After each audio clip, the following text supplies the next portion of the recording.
Hello दोस्तों, कैसे हैं आप। आज की कहानी है सम्मान का अधिकार। आइए सुनते हैं। आज घर में एक छोटा सा फंक्शन था। नेहा ने अभी 28 दिन पहले ही एक बेटी को जन्म दिया है। बस उसी का कुआं पूजन था।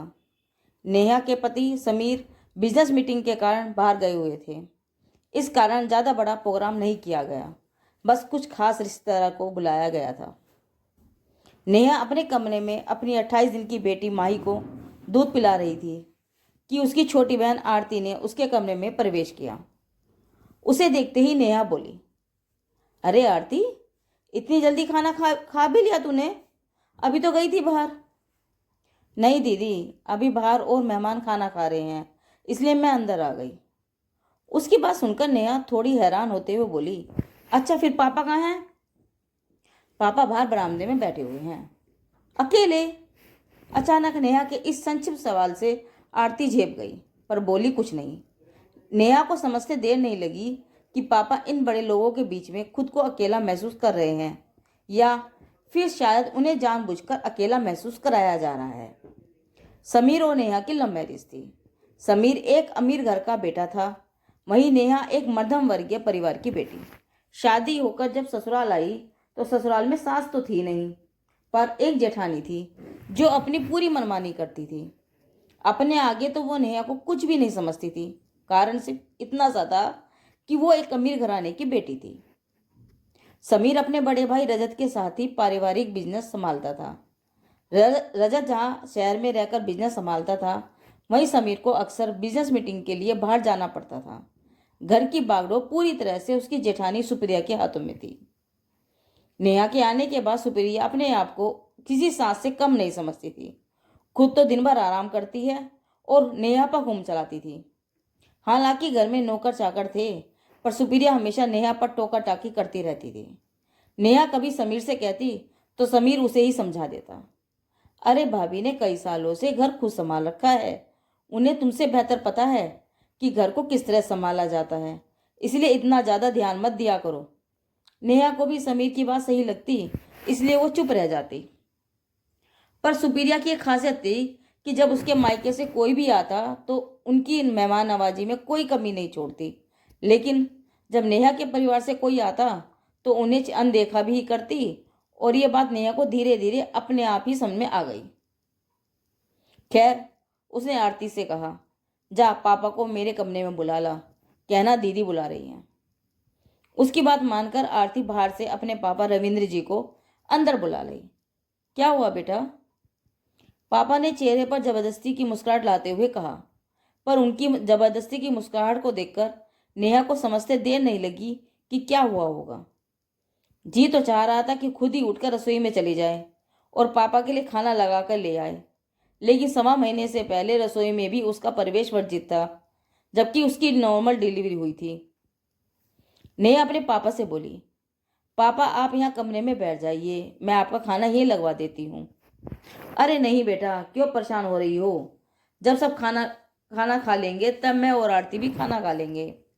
तू फिलहाल तो अपनी मेरी नन्ही सी गुड़िया का ध्यान रख, पापा नेहा को बहलाते हुए बोले। मैं कौन सा खाना परोस रही हूँ पापा, मैं पिंकी को बोल देती हूँ, कहकर नेहा ने घर में काम करने वाली पिंकी को आवाज लगाई। उसकी आवाज़ सुनकर पिंकी दौड़ी दौड़ी कमरे में आई। क्या हुआ भाभी, कुछ चाहिए था? पिंकी, पापा और आरती का खाना यहाँ मेरे कमरे में ही लगा दे। पापा को दवाई भी लेनी होती है, और फिर मम्मी भी घर में अकेली है, उनकी तबीयत भी खराब हो रही है तो इन्हें देर हो रही है। जी भाभी, अभी खाना लगाती हूँ, कहकर पिंकी फटाफट कमरे के बाहर निकल गई। नेहा ने आरती और पापा को वहीं पास रखी कुर्सी पर बिठा दिया, लेकिन 15-20 मिनट हो गए, पिंकी लौट कर ही नहीं आई। आखिर नेहा ने पिंकी को दोबारा आवाज लगाई, लेकिन 5 मिनट ऊपर हो गए, पिंकी कमरे में नहीं आई। आखिर नेहा उठकर कमरे के बाहर जाने लगी तो पापा बोले, अरे बेटा क्यों परेशान हो रही है, वो किसी काम में बिजी होगी। कोई बात नहीं पापा, आप परेशान मत हो, मैं देख लूंगी, कहकर नेहा बाहर आई। रिश्तेदारों के नाम पर सिर्फ सुपीरिया के परिवार वाले बैठे थे, जिनसे वो हंसी ठिठोली कर रही थी, जबकि बाकी रिश्तेदार शायद जा चुके थे, इसलिए कोई नजर नहीं आया। इतने में पिंकी बाहर शरबत लेके आई और उन लोगों को परोसने लगी।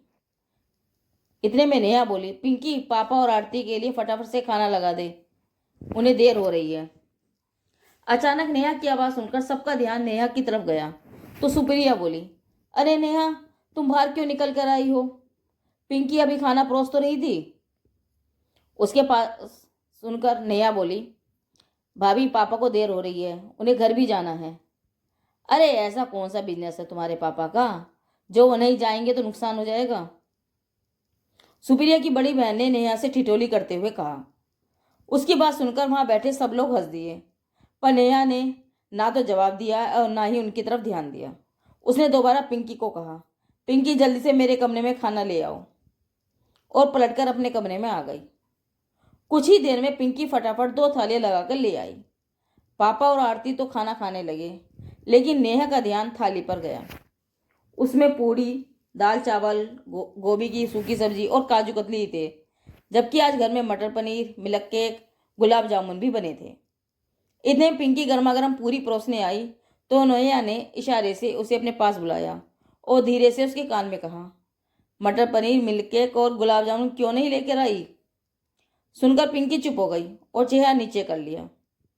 नेहा को समझते देर नहीं लगी कि जरूर सुप्रिया ने उसे मना किया होगा। आखिर नेहा खुद उठी और वहां से सीधे रसोई में पहुंच गई। वहां जाकर 2 प्लेट्स में मिल्क केक और गुलाब जामुन रखे, वहीं 2 कटोरी में मटर पनीर की सब्जी डालकर ट्रे में रखकर अपने कमरे की तरफ जाने लगी। जब ट्रे लेकर वो हॉल में से गुजरी तो सुप्रिया ने टोक दिया, नेहा तुम्हें पता नहीं है क्या? 1.25 महीने से पहले रसोई में जाना वर्जित होता है, फिर तुम ये सब सामान क्यों लेकर जा रही हो? नेहा ने एक नज़र उठाकर सुप्रिया की तरफ देखा और बिना कुछ जवाब दिए अपने कमरे में चली आई। अपने कमरे में जाकर मिठाई और पनीर की सब्जी अपने पापा और आरती को परोस दी। सुप्रिया को नेहा के इस बर्ताव से बहुत बड़ा गुस्सा आया। थोड़ी देर बाद जब नेहा के पापा और आरती खाना खाकर वहां से रवाना हुए तो नेहा खुद उन्हें दरवाजे तक छोड़ने आई। उसे पता था कि उसके पापा और आरती के लिए कोई निकल कर नहीं आएगा। उन्हें विदा कर जब वो अंदर आई तो अपने परिवार वालों के सामने ही सुप्रिया नेहा पर चिल्ला पड़ी, क्या समझती हो तुम अपने आप को? घर की छोटी बहू हो, छोटी बहू बनकर ही रहो, हमारे सिर पर चढ़कर तांडव करने की जरूरत नहीं है। किससे पूछकर तुमने रसोई में कदम रखा? पूरी रसोई गंदी कर दी। अरे 1-2 चीज नहीं परोसी तो क्या गलत हो गया? उन्हें कौन सा इतना सा कुछ खाने की आदत है? बस भाभी, बहुत बोल दिया आपने। जैसे मैं इस घर की बहू हूं वैसे आप भी घर की बहू हैं। रिश्तेदार तो दोनों के एक समान हैं। जो सभी रिश्तेदारों को परोसा गया है वो मेरे पापा और बहन को क्यों नहीं परोसा गया? आखिर इतना भेदभाव क्यों? नेहा ने जब पलटकर सबके सामने जवाब दिया तो सुप्रिया तिलमिला गई। आखिर अपने मायके वालों के सामने अपनी बेइज्जती होते देखकर सुप्रिया बोली, तुम अपने पापा की बराबरी मेरे परिवार वालों से कर रही हो? उन्होंने जब मुझे विदा किया था ना, खूब दहेज देकर विदा किया था। अरे तुम तो उनके नाखून की धूल के बराबर भी नहीं हो। मेरे पापा ने तो मुझे राजकुमार की तरह पाला है, और तुम्हारे उस फटीचर। भाभी अपनी जवान को यहीं रोक लो, बेहतर होगा आपके लिए। आपके पापा ने आपको राजकुमार की तरह पाला है तो मेरे पापा ने भी मुझे राजकुमार की तरह ही पाला है। हर पिता अपने बच्चों के लिए बेहतर ही करता है। जिस तरह आपके पापा का सम्मान है उसी तरह मेरे पापा का भी सम्मान है। अच्छा, ज़्यादा जुबान चलने लगी तुम्हारी। अरे वो तो मेरा देवर तुमसे शादी करने की जिद कर चुका था, वरना तुम्हारे जैसी को तो मैं अपने घर में भी फटकने नहीं देती। बस करो सुप्रिया, जो जगह तुम्हारी इस घर में है वही जगह इस घर में नेहा की भी है। बड़ी होकर तुम इस तरह की हरकत करोगी, उम्मीद नहीं थी तुमसे। अचानक रजत ने अंदर आते हुए कहा। रजत को देखते ही सुप्रिया अचानक चुप हो गई, फिर बात को संभालते हुए बोली, अरे आप ऑफिस से कब आए? तभी आया था जब तुम ये सब तमाशा कर रही थी। अंदाजा भी है तुम्हें कि तुम्हारी हरकतें इस घर के 2 टुकड़े कर देगी? आप भी मुझे ही कह रहे हो? नेहा इतने लोगों के सामने मेरी बेइज्जती कर रही है, वो नहीं दिख रहा है आपको? 1.25 महीने से पहले रसोई में जाकर रसोई गंदी कर दी। क्या इतना भी बोलने का हक नहीं है मुझे?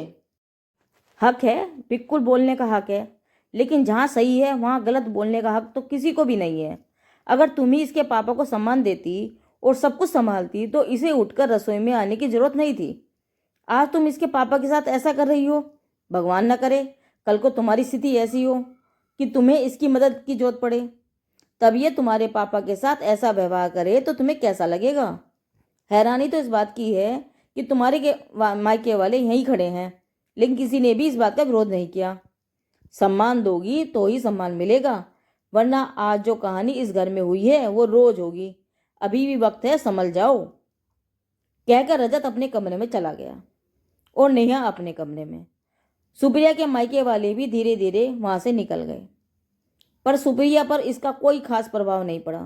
सुप्रिया में बदलाव न देखकर दोनों भाइयों ने समझदारी दिखाते हुए अपने आप ही अपने घर को 2 हिस्सों में बांट लिया, ताकि घर युद्ध का मैदान न बने और रिश्तों की गरिमा भी रह जाए।